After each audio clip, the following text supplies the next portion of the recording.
ਸਿਆਸਤ, ਵਪਾਰ, ਖੇਡਾਂ ਤੇ ਫਿਲਮ ਜਗਤ ਦੇ ਨਾਲ ਦੇਸ਼ ਦੁਨੀਆ ਦੀ ਹਰ ਵੱਡੀ ਖਬਰ ਦੇ ਲਈ ਹੁਣੇ ਡਾਊਨਲੋਡ ਕਰੋ ਦੇਸ਼ ਦੀ number 1 news app Dainik Savera Times. Punjab ਸਰਕਾਰ ਵੱਲੋਂ ਕੋਵਿਡ-19 ਮਹਾਮਾਰੀ ਦੌਰਾਨ ਘਰਾਂ, ਦਫ਼ਤਰਾਂ ਤੇ ਹਸਪਤਾਲਾਂ 'ਚ 에ਅਰ ਕੰਡੀਸ਼ਨਰ ਦੀ ਵਰਤੋਂ ਨੂੰ ਲੈ ਕੇ ਜ਼ਰੂਰੀ ਗਾਈਡਲਾਈਨ ਜਾਰੀ ਕੀਤੀ ਗਈ ਹੈ।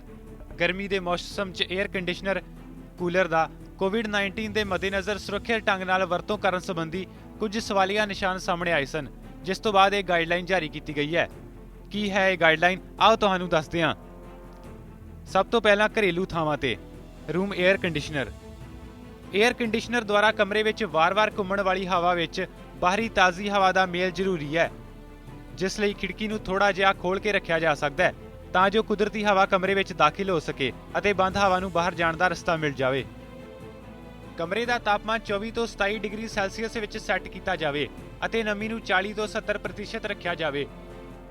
에ਅਰ ਕੰਡੀਸ਼ਨਰ ਦੀ ਸਮੇਂ-ਸਮੇਂ ਤੇ ਸਰਵਿਸ ਕਰਵਾਈ ਜਾਵੇ ਤਾਂ ਜੋ ਫਿਲਟਰ ਸਾਫ਼ ਰਹਿਣ। ਜ਼ਿਆਦਾ ਲੋਕਾਂ ਵਾਲੇ ਕਮਰੇ ਵਿੱਚ ਹਵਾ ਬਾਹਰ ਕੱਢਣ ਵਾਲਾ ਪੰਖਾ ਲਗਾਇਆ ਜਾ ਸਕਦਾ ਹੈ, ਜਿਸ ਨਾਲ ਕਮਰੇ ਵਿੱਚ ਨੈਗੇਟਿਵ ਪ੍ਰੈਸ਼ਰ ਬਣੇ ਅਤੇ ਤਾਜ਼ੀ ਹਵਾ ਦਾ ਚੱਲਣ ਰਹੇ।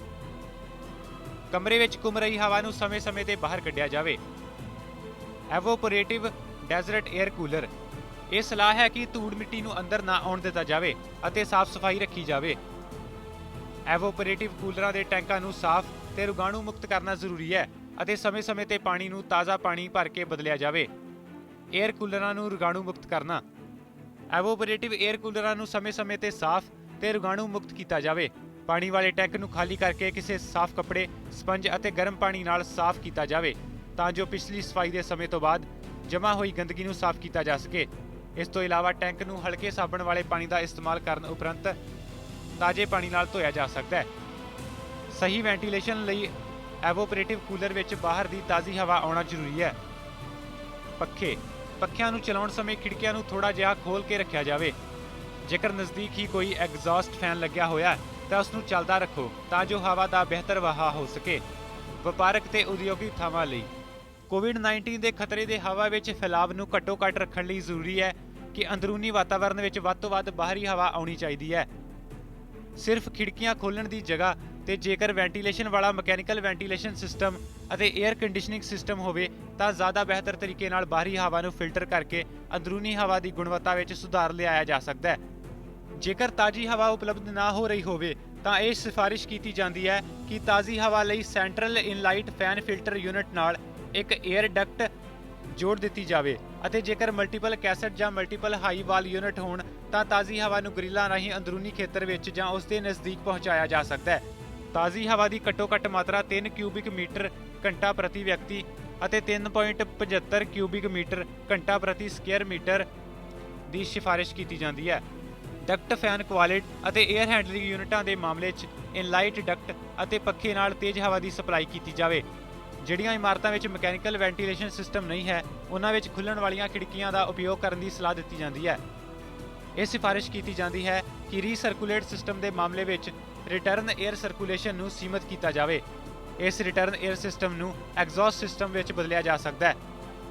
ਸਿਹਤ ਸੰਸਥਾਵਾਂ ਲਈ ਸਿਹਤ ਸੰਸਥਾਵਾਂ ਵਿੱਚ ਖਾਸ ਤੌਰ ਤੇ ਕੋਵਿਡ-19 ਵਾਰਡਾਂ ਜਾਂ ਆਈਸੋਲੇਸ਼ਨ ਸੈਂਟਰਾਂ ਵਿੱਚ ਸੰਕਰਮਣ ਫੈਲਣ ਦਾ ਖਤਰਾ ਜ਼ਿਆਦਾ ਰਹਿੰਦਾ ਹੈ।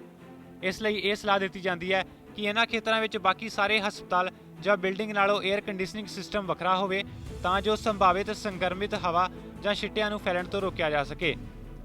ਉਹ ਕੁਝ ਥਾਵਾਂ ਜਿੱਥੇ ਵੱਖਰੀ 에ਅਰ ਕੰਡੀਸ਼ਨਰ ਨਹੀਂ ਕੀਤੀ ਜਾ ਸਕਦੀ, ਉੱਥੇ ਇਕੱਠੀ ਹੋਈ ਬਾਹਰ ਜਾਣ ਵਾਲੀ ਹਵਾ ਵਿੱਚ ਸੰਕਰਮਿਤ ਰੋਗਾਣੂ ਹੋਣ ਦੀ ਸੰਭਾਵਨਾ ਰਹਿੰਦੀ ਹੈ ਅਤੇ ਇਸ ਲਈ ਉਪਯੁਕਤ ਤਕਨੀਕ ਦੀ ਵਰਤੋਂ ਕਰਨ ਸੰਕਰਮਣ ਨੂੰ ਫੈਲਣ ਦੇ ਖਤਰੇ ਤੋਂ ਬਚਾਅ ਕੀਤਾ ਜਾ ਸਕਦਾ ਹੈ। ਕੋਵਿਡ-19 ਪ੍ਰਭਾਵਿਤ ਮਰੀਜ਼ ਦੇ ਕਮਰੇ ਦੀ ਐਗਜ਼ੌਸਟ ਹਵਾ ਦਾ ਟ੍ਰੀਟਮੈਂਟ ਹੈਪਾ ਫਿਲਟਰੇਸ਼ਨ ਜਾਂ ਕੈਮੀਕਲ ਡਿਸਇਨਫੈਕਸ਼ਨ ਨਾਲ ਕੀਤਾ ਜਾ ਸਕਦਾ ਹੈ। ਹਵਾ ਦੀ ਬਬਲਿੰਗ ਕਰਨ ਲਈ ਗੈਰ ਧਾਤੂ ਮਟੀਰੀਅਲ ਵਾਲੇ ਡਿਫਿਊਜ਼ਡ 에ਅਰ ਏਰੀਏਟਰ ਟੈਂਕ ਦਾ ਇਸਤੇਮਾਲ ਕੀਤਾ ਜਾ ਸਕਦਾ ਹੈ, ਜਿਸ ਵਿੱਚ 1% ਸੋਡੀਅਮ ਹਾਈਪੋਕਲੋਰਾਈਡ ਸੋਲਿਊਸ਼ਨ ਦੀ ਵਰਤੋਂ ਕੀਤੀ ਜਾਵੇ।